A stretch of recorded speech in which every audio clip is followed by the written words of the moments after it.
But let's get back on track here because we wanted to talk about the amendments, the constitutional amendments that are on the ballot right now. Now, many of you may be voting even right now here in the state of Florida. And, Pat, you've got the Amy Coney Barrett hearing on, which is ongoing at this time.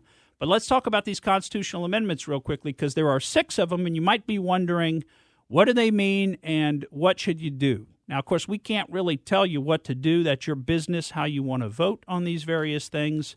And if you listen to the Morgan Streetman show over the last 5 years, you'll remember that we generally have a bent against amending the Florida Constitution. We don't think this is the proper way to deal with issues. Issues like this should be dealt with through legislation or through another process. They shouldn't be put on the ballot every few years for the voters to come in once again and kind of piecemeal rework the Florida Constitution because that's what keeps happening. Year after year, that's what keeps happening. But let's run through what's on there this year. The First Amendment, Amendment 1, is a citizenship requirement to vote in the state of Florida, and it says that only U.S. citizens 18 years of age or older may vote. Now, the Florida Constitution currently says that every citizen may vote, so you could argue that this is not really even a change because it already specifies that you have to be a citizen. But, you know, as you've seen through the past several years, people want to redefine words all the time. They want to redefine what does packing the court mean. Now we're hearing the media and the Democrats saying it means something else. They've wanted to redefine what is a citizen. Remember Barack Obama before the last election said you're never more of a citizen. Even if you're not a citizen, you're never more of a citizen when you vote. He was talking to people who are not legal citizens of this country and saying to them, go out and vote, and we're not going to prosecute you if you get caught. That's what he was saying. What was he trying to do? He was trying to encourage non-citizens to consider themselves citizens and to go vote anyway because they might be registered with a driver license or something else. So this particular amendment, Amendment 1, I think adds a little more clarity to exactly what it means. You have to be a U.S. citizen only and 18 years of age or older.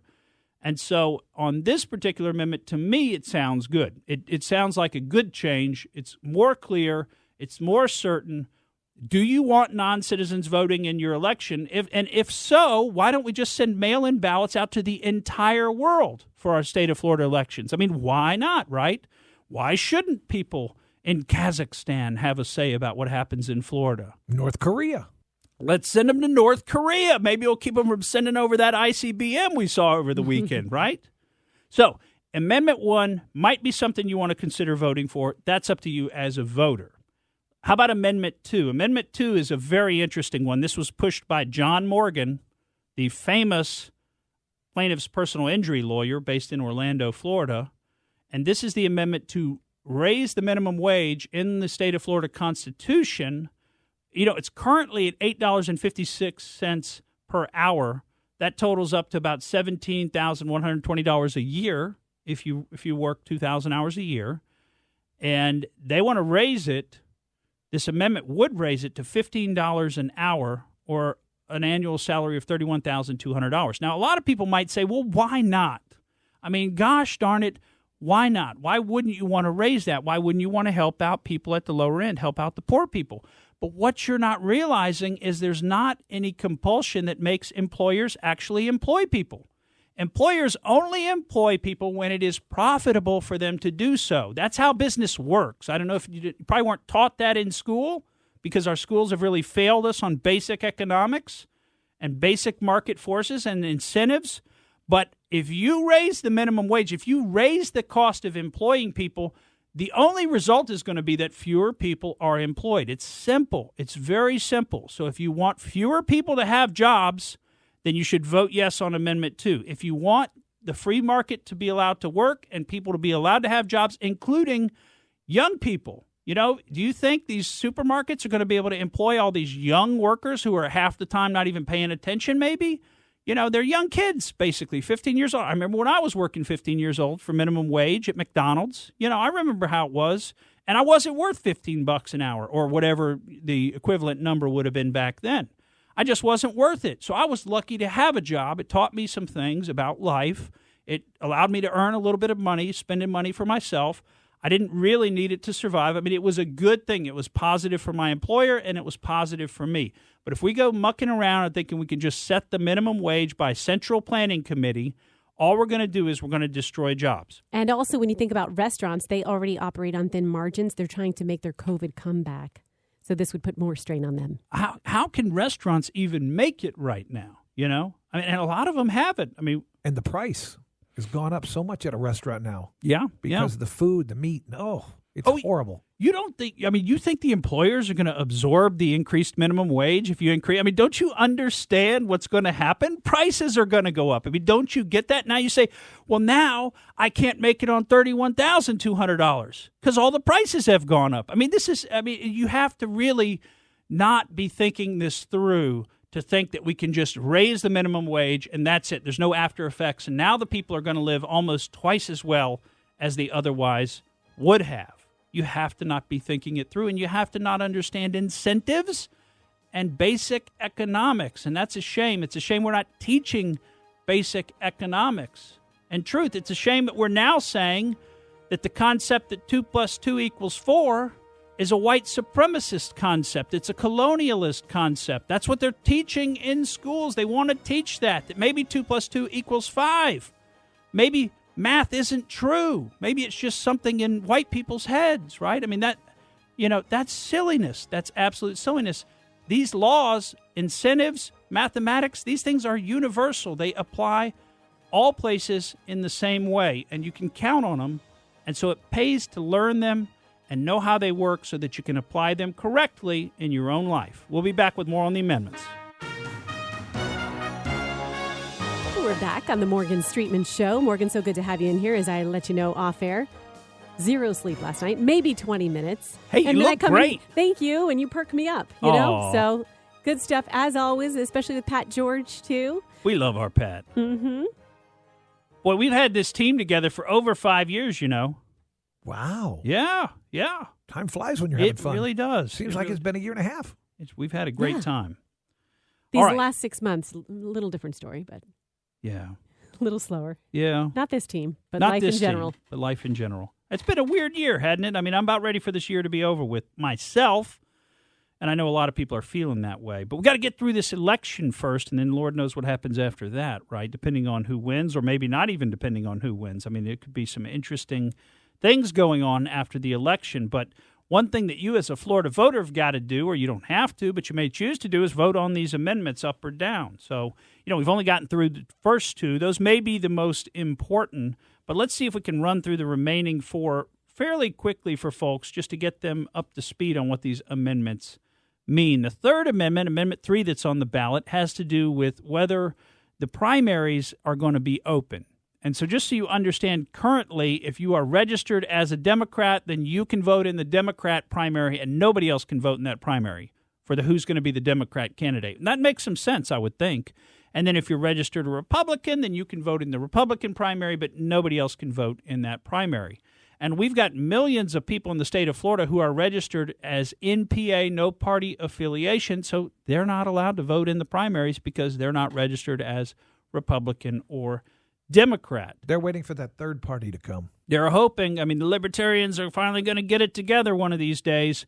But what this amendment does, Amendment 3, it allows anybody to vote in any primary or all primaries. So that would let you, if you're a Republican, vote in the Democrat primary and vice versa. Or if you're an independent, you could vote in any primary. So to me, that doesn't make a whole lot of sense because then the parties and the people that are members of the parties themselves are not picking their own candidate necessarily. So you could have, let's say, all the Republicans flood over to a Democrat that they think is not going to be electable, or vice versa. All the Democrats get into the primary and vote for a Republican that think that person could never be elected. And you start to play these political games where you're setting up the other party for failure by voting in their worst nominee or their worst potential nominee. I think it's a bad idea. Some states do it that way. Unless you really feel super strongly about this, our basic MO is that when in doubt, vote no on these constitutional amendments. So when in doubt, vote no. The open primaries one for me is an easy one because I can see all the political shenanigans and machinations that can occur from that type of thing. I think that's an easy one to decide to vote no on, but of course you, the voter, are free to vote how you see fit. Amendment 4, now this is a very interesting one. This was actually put forward by a group supported by Florida Power and Light, and this is requires a double approval of a constitutional amendment. So I think this is interesting because if you remember, like when we did high-speed rail, one election it was voted in favor, the next election it was voted back out. One constitutional amendment in, one constitutional amendment out. It doesn't make any sense. It's a little bit schizophrenic. And that's because that's how voting can sometimes be. The voters aren't, necessarily plugged in. Maybe they don't even understand what these amendments do when they go to vote them. They just see them, they read them, they think, well, that sounds nice. It'd be great to have high-speed rail. Let's vote yes. What a great suggestion. I think they lead you to the yes answer. They always do, don't they? They always lead you to the yes answer. So this particular amendment, Amendment 4, requires...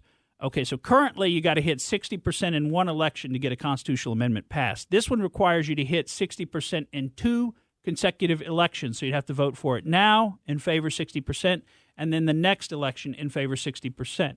So what would that do? Well, you can imagine it would make it harder for people to amend the Constitution. You'd have to win 2 elections, and it would also take longer to amend the Constitution. So I kind of like it just because, again, we're not in favor of going in and amending our Constitution every time we want to make a legislative policy change. That should be done through the legislature, not necessarily by constitutional amendment. But, obviously you feel free to vote how you want. But if you wanted to vote in favor of that, you're going to make it harder in the future to amend the Constitution. Amendment 5, now we're getting into the 2 amendments relating to homestead and property taxes, which are a little bit, not that interesting to some people. But this one basically enlarges the amount of time that you can use to transfer your Save Our Home benefits. So if you sell your constitutional homestead right now, currently you have 2 years to buy another one, and you can transfer those tax benefits to your new homestead. Amendment 5 gives you 3 years now instead of 2 years. I think we've got a very, complicated system in the state of Florida with all this, homestead and then taxes and moving it here and there. And I'm sort of not in favor of all these different categories of people and different tax rates and stuff. So, vote how you feel on that one, but it enlarges the time from 2 to 3 years. Amendment 6, similar to this. Now, this involves the property tax discount that we gave to combat veterans and wounded veterans in the state of Florida. Now this allows the property tax benefit to be transferred to the spouse on the death of the veteran and to stay with the spouse as long as he or she keeps the property that had that tax benefit and until such time as he or she remarries. So again, we're just creating more different categories. Now this is obviously something a lot of people feel strongly about, trying to do whatever we can to support the veterans. So my gut is that probably winds up passing. But, we've got this very complicated tax system with our property taxes and all the different – it's almost, it's not as complicated as the federal income tax system with all the loopholes and different things there. But you need to think about that. We're creating these systems, and these are the systems we've got to live under. So you shouldn't then complain about the systems if this is the kind of thing that you're voting for. Looking at the newspapers, well, not newspapers, online publications across the state of Florida, a lot of them were in line with kind of what you explained. Oh. The only one that you largely differed on is most of those, Tampa Bay Times, Orlando Sentinel, they all said yes for Amendment 5. And I think you were leaning a little more towards no. You said vote how you want. Well, Amendment 5, right, just to enlarge from 2 to 3 years. Okay, like I said, you can do what you want to do. To me, we're just further complicating our system, creating more loopholes. Hey, it would benefit me, because I'm a guy who owned a home in the state of Florida, and I haven't bought another one yet, so I would still have a Save Our Homes tax credit if I hurry up and buy another one. But, I would prefer just a fair, simplified tax system where everybody gets treated the same. Thank you for listening to the Morgan Streetman Show. We hope you enjoyed what you heard, and if you did, please click like and subscribe to help us out. And remember that we recommend that you exercise your brain at least once a week.